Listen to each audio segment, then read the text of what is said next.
This week on Beacon Web News, Antoinette Webster finds out more about the reusable takeout containers in the cafeteria.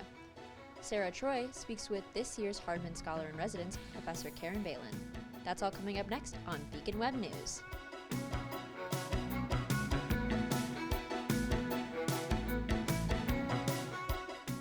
Welcome to the March 10th episode of Beacon Web News. I'm Sim Kerr.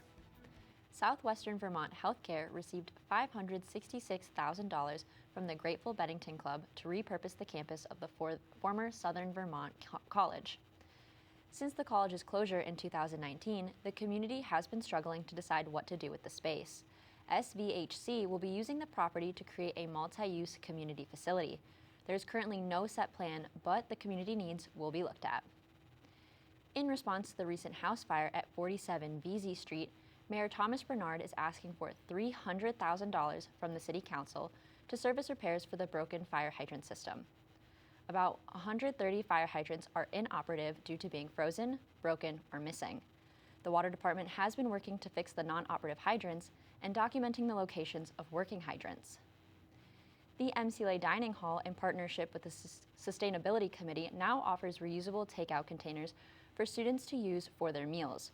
Reporter Antoinette Webster has more on this story. Hi, my name is Antoinette Webster from Beacon Web News, here to give you guys a special inside scoop on how MCLA Dining Services plans on reducing waste. Roman, who is a junior, shares the process on how to receive a reusable container. What you do is you pay $5, like 5 points that you could use at like the Pod, Subway, or like the Trailblazer Caf. So you pay 5 points to get it, and that's kind of just a down payment. At the end of the semester, you get that money back on your card. So they just do that to make sure you're not just taking the container and losing it or something. But yeah. Roman shares his experience with the reusable containers. It's been really a positive experience. For me, it's a little bit discouraging just having to use like a new container that gets thrown out every single time. I don't like producing all of that trash. And I actually say no to the bags as well. So I think, in general, I think this is a good step, but I still think there's a lot more that could be done to have sustainability, but also being mindful with having it be a safe eating environment for everyone. Elena Chaster shares how the Sustainable Committee in Earmark has partnered up. The way that the Sustainability Committee is trying to support this is that there are students working on assisting with campus waste reduction on campus. So we have a work study student, Hunter Keegans, as well as a student in the Green Living Seminar whose service learning project for that class is focused on waste reduction on campus. And so those two students are involved with working right now on developing some outreach materials, both kind of in terms of posters, in terms of social media outreach, so that we'll hopefully continue to increase awareness of this option on campus so that we can increase the number of students who are interested and who want to participate and help reduce the waste that's generated. Elise, who is a senior, shares ways on how to keep the environment sustainable. Really great if they encourage more people to bring their own reusable bags or to reuse the utensils. So even if you don't have your own utensils, you can wash the plastic ones they give you and use those the next day. The next time you stop by Dining Services, be sure to check out the reusable containers. I'm Antoinette Webster from Beacon Web News.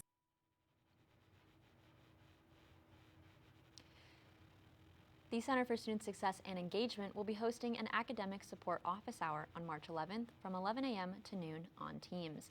This is for students who have questions about tutoring or about achieving academic goals that they set for themselves. The Student Activities Council will be hosting Make It Blanket. Stop by and make a blanket. This will be on Saturday, March 13th from 6 to 9 p.m. in the Venable Gym. Athletics will be hosting a Safe Zone workshop. This event will be in person on Monday, March 15th from 2 to 4 p.m. Email Amanda Beckwith at a.beckwith@mcla.edu to sign up. Space is limited to about 7 or 8 people. MCLA Athletics Out of the Closet Casual Virtual Conversations will be hosting next week's conversation on the topic of coming out on Tuesday, March 16th at 3 p.m. Check out the MCLA Events app for the Teams link. This year's Hardman Scholar in Residence was the English Department's Professor Caren Beilin. Reporter Sara Troy spoke with her on what the lecture was about and what it was like putting it together. Last night, Dr. Caren Beilin spoke as this year's Hardman Scholar in Residence. Last week, I spoke with Dr. Beilin in anticipation of the event. This year is a little bit different. The Hardman Scholar in Residence is usually a working journalist who is not from MCLA, who comes in as an outsider to our campus and comes to give a lecture. And this year, I think Professor Sam Petty and Hannah Haynes are the coordinators of the Hardman lecture. And they thought that as a change this year, they'd ask somebody in-house, somebody like me, to talk a little bit. So whereas the Hardman lecture traditionally is a journalist talking about their craft as a journalist, usually in relation to like a world, some sort of important issue that perhaps they particularly cover. This year is sort of a break from the regular programming. Last year's Hardman Scholarship recipient Brian Rhodes got the opportunity to introduce Dr. Caren Beilin at last night's lecture. Special note of thanks for the Hardman family, whose generosity throughout the years make opportunities like tonight's lecture possible. Speaking as last year's Hardman Scholarship recipient, I can attest to how important the Hardman family's contributions are to MCLA and its students, and especially to students who are pursuing a career in journalism like I am. He talks with us about this new exciting programming and the ways the Hardman Special Initiative funding has been key to its launch.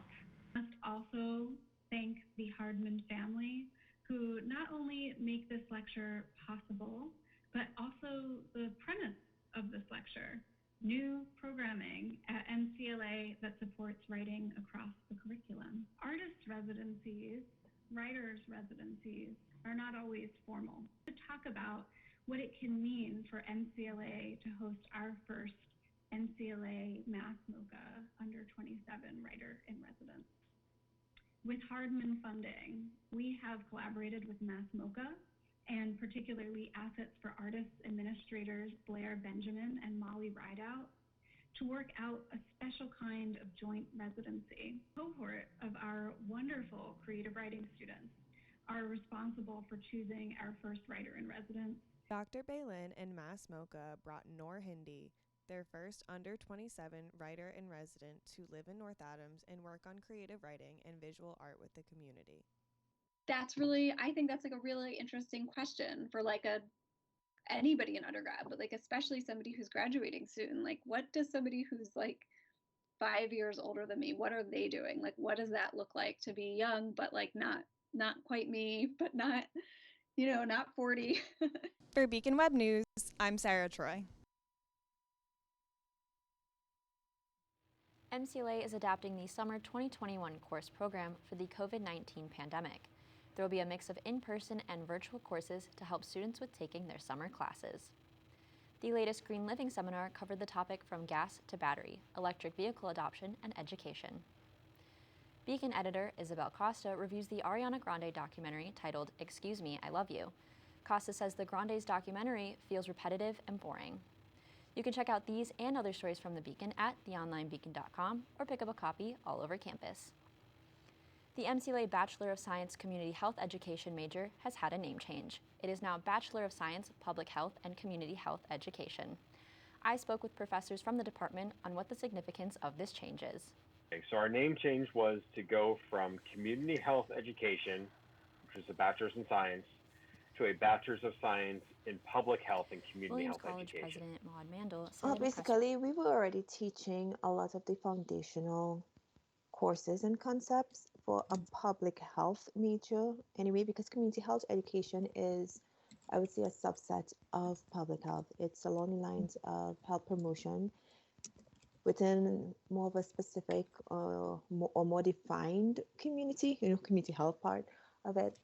But we've been teaching, if you're just looking at our curriculum, it's broad, and it was very much interdisciplinary and also addressed, as I said, key core elements of public health. It kind of made sense logically to include that aspect. And I think also too, it's a little bit more well known. You know, public health. If you have to say public health, most people know about it, especially now with COVID-19. The curriculum that is already being taught will remain.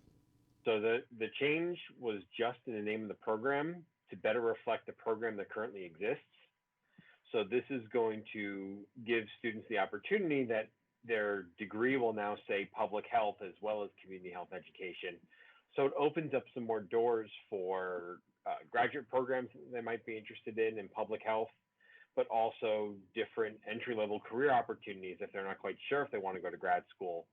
It may open them up to opportunities in other public health fields. Since community health education is actually a field within public health, this just opens up more opportunities for them.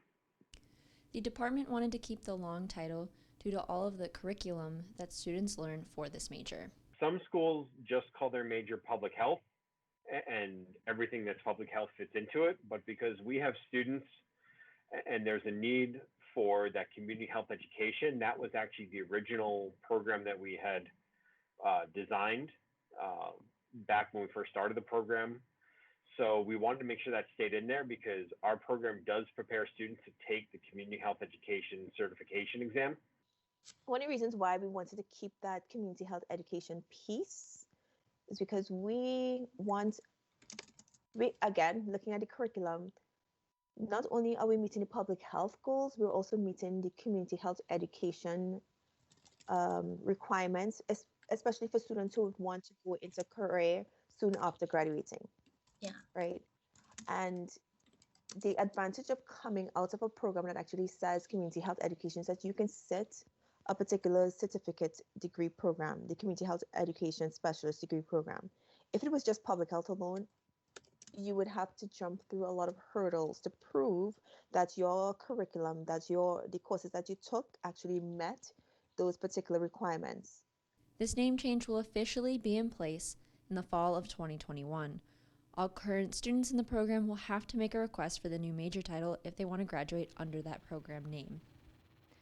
Williams College President Maud Mandel said in a press release on February 27th that an estimated 80 to 100 students attended a party on February 26th. All students who attended are planned to be moved remote for the remainder of the semester. The Campus Safety and Security Department conducted an investigation of the matter. An update from iBerkshires as of Sunday, March 7th stated the number is up to 120 students. MCLA's Master of Business Administration program will be presenting a monthly free series of virtual panels on leadership, entrepreneurship, and finance during the COVID-19 pandemic, according to a press release from MCLA. The three events are Leadership in the Time of COVID on March 12th, Entrepreneurship and Small Business in the Time of COVID on April 9th, and Financials in the Time of COVID on May 7th. All events will start at noon, and to register, go to mcla.edu/MBA.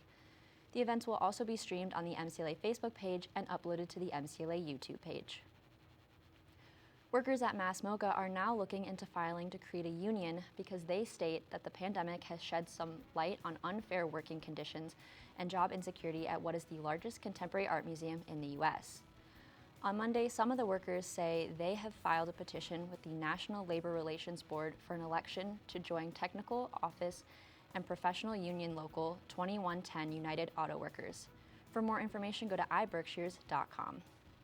That's it for this week. To stay up to date with BWN, you can follow us on Facebook at facebook.com/MCLABWN. Thanks for watching, and we'll see you next week.